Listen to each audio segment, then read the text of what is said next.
আসসালামু আলাইকুম। আজকে আমি আপনাদের সাথে শেয়ার করতে যাচ্ছি লেডি ফিঙ্গারের রেসিপি। চলুন তাহলে ভিডিওটি শুরু করা যাক। আর ভিডিওর শুরুতে একটা কথা বলি, অবশ্যই যদি আমার ভিডিওটা ভালো লেগে থাকে তাহলে আমার চ্যানেলটা সাবস্ক্রাইব করে দিন, যাতে পরবর্তী ভিডিওর নোটিফিকেশনটি পৌঁছে যায়। প্রথমে আমি এখানে নিয়েছি 2টা ডিমের সাদা অংশ আর কুসুমটাকে আলাদা করে নিয়েছি। এবার একটুখানি বিট করে নেব। আর এখানে নেব আমি হাফ কাপ চিনি, যেটাকে আমি 2 ধাপে এর সাথে মেশাবো। কয়েক সেকেন্ড একটু বিট করে নিলাম, যাতে একটু হালকা একটু ফোমে ভাব চলে আসে। প্রথমে একটু চিনি দিয়ে বিট করে নিলাম। আমি এখানে ব্যবহার করছি আস্ত দানার চিনি। এবার দ্বিতীয় ধাপে চিনিটা আমি এর সঙ্গে অ্যাড করলাম। চিনিটাকে ভালো করে গুলিয়ে যাওয়া পর্যন্ত কিন্তু বিট করছি। দেখে আশা করি বুঝতে পারতেছেন। দেখেন কেমন একটা ফোমে ভাব আসছে। আর চিনি না গলা পর্যন্ত কিন্তু অবশ্যই বিট করতে হবে। এখন এর সাথে দিয়ে দিলাম সামান্য পরিমাণে ভ্যানিলা এসেন্স।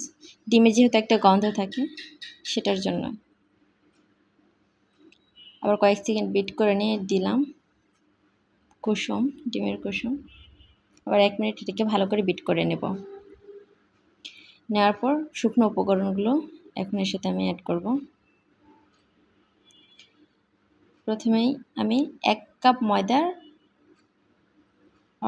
অর্ধেকের একটু বেশি নিয়েছি। তারপর নিলাম 1 টেবিল চামচ কর্নফ্লাওয়ার আর হাফ টেবিল চামচ বেকিং পাউডার দিয়ে ভালো করে যে মিশিয়ে নেব।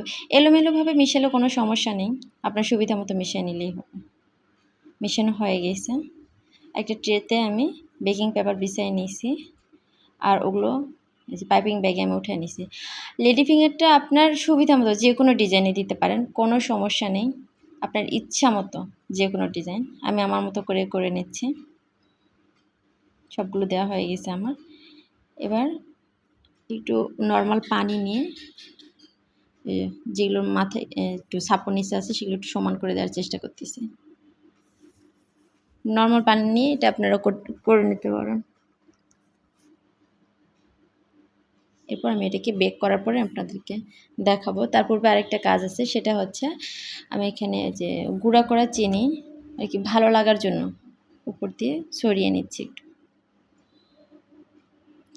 চাইলে ভিডিওতে দেখার প্রসেস অনুপাতে আপনারা বাসায় একবার ট্রাই করতে পারেন।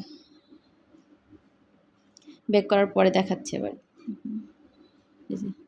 আমি এটাকে 15 মিনিট না হ্যাঁ 15 মিনিট সময় দিয়ে আর 170 টেম্পারেচারে রেখে বেক করে নিয়েছি। বেক করাটা দেখাইনি, যাতে ভিডিওটা অনেক বড় হয়ে যাবে। আর ভিডিওটা দেখার জন্য আপনাকে ধন্যবাদ।